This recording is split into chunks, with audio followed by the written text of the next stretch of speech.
topic. What were the subjects addressed in Mecca? What was needed? What were they doing? They were burying their daughters alive. So if Allah says, وَإِذَا الْمَوْءُودَةُ سُئِلَتْ, where was that revealed?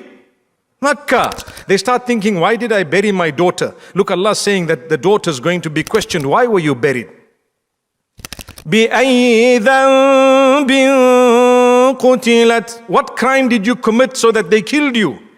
وَإِذَا الصُّحُفُ نُشِرَتْ, and when the suhuf, when the books are laid open, subhanallah, what books are they talking about? In Mecca, they never believed in the hereafter. So most of the verses where mention is made in a short verse about something to do with the hereafter, part of the seerah was that these were revealed in Mecca. The people didn't believe in the hereafter. You go to Medina, they were already, mashallah, ready to embrace Islam. Many of them embraced it. You and I know he sent Mus'ab ibn Umair radiallahu anhu earlier, and they went to Medina Munawwara, and so many of those were ready to welcome people. They did not know the connection between them and those was only La ilaha illallah Muhammadur Rasulullah sallallahu alayhi wasallam. That was the connection. So with that connection, they opened their homes. They welcomed these people. It was amazing and unique. These are the verses that Allah subhanahu wa ta'ala has indeed favored us by revealing different verses in different places with different topics, dealing with different subjects based on what was going on.